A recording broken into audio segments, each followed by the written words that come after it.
बिस्मिल्लाहिर्रहमानिर्रहीम। आज हम शुरू करते हैं क्लास 10th की मैथमेटिक्स, जिसमें सबसे पहला चैप्टर है कोऑर्डिनेटिक इक्वेशन। कोऑर्डिनेटिक इक्वेशन का दूसरा नाम होता है सेकंड डिवीजन्स। क्या होता है? सेकंड डिग्री या सेकंड डिवीजन्स का नाम भी देते हैं। तो सबसे पहले क्या है, कोऑर्डिनेटिक इक्वेशन की डिफ़ाइन है। ये मोस्टली इंपॉर्टेंट है, कभी कभार ये आ जाती है। तो एन इक्वेशन वो equation which contain the square of the unknown variables quantity but no higher power.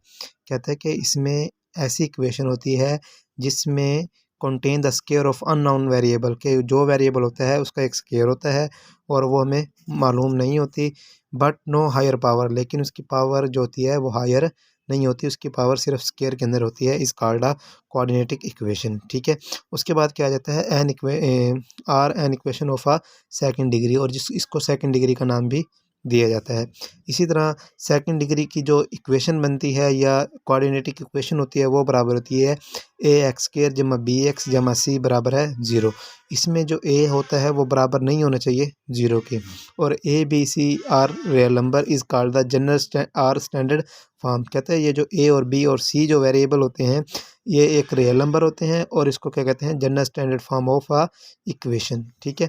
इसके बाद हमारे पास कहते हैं कि a इज़ अ कोफिशेंट, ये कोफिशेंट होता है ऑफ x² का a कोफिशेंट होता है, b is a coefficient of x, और जो b होता है वो सिर्फ x का कोफिशेंट होता है, and constant is ah c, और c जो होता है वो एक कांस्टेंट रकम होती है।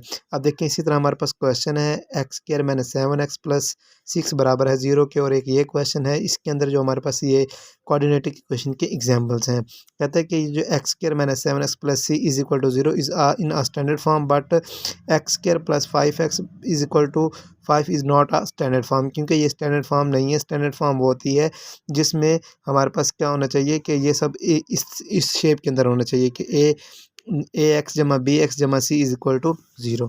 उसके बाद कहता है कि अगर आपके पास ये जो इक्वेशन है, इस इक्वेशन के अंदर b बराबर हो 0 के, if b is equal to 0 in quadratic equation, ये कोऑर्डिनेटिक इक्वेशन आपको दी गई है, then it is called a pure quadratic equation. तो इसको क्या कहते हैं, पेवर कोऑर्डिनेटिक इक्वेशन कहा जाता है। इसके अंदर सिर्फ और सिर्फ एक a के साथ वाली रकम यानी कि x² के कोफिशिएंट वाली रकम और कांस्टेंट रकम होती है, b वाली रकम नहीं होती। अब देखें for example x² - 16 is equal to 0 या 4x² is equal to 7 is a pure quadratic equation.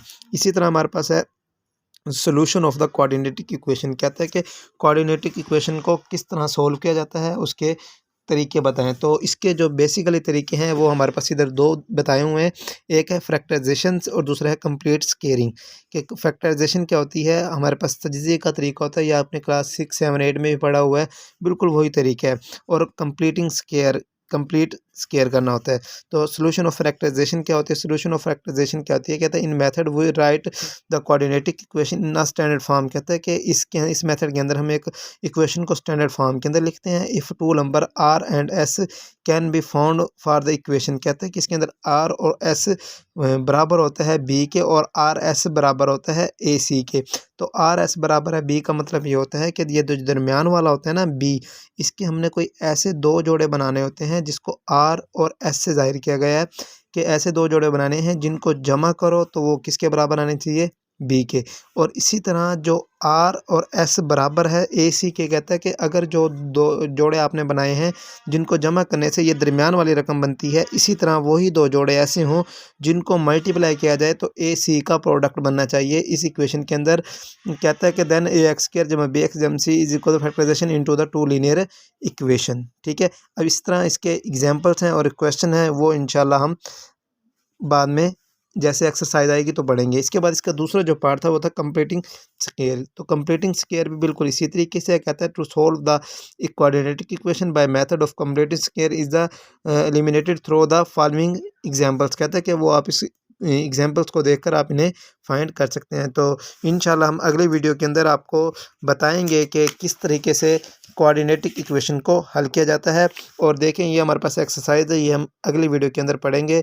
Video मज़ीद देखने के लिए हमारे चैनल को सब्सक्राइब करें और बेल आइकॉन को दबाएं, ताकि हमारी आने वाली हर वीडियो आपके पास बआसानी पहुंच जाए। और शुक्रिया।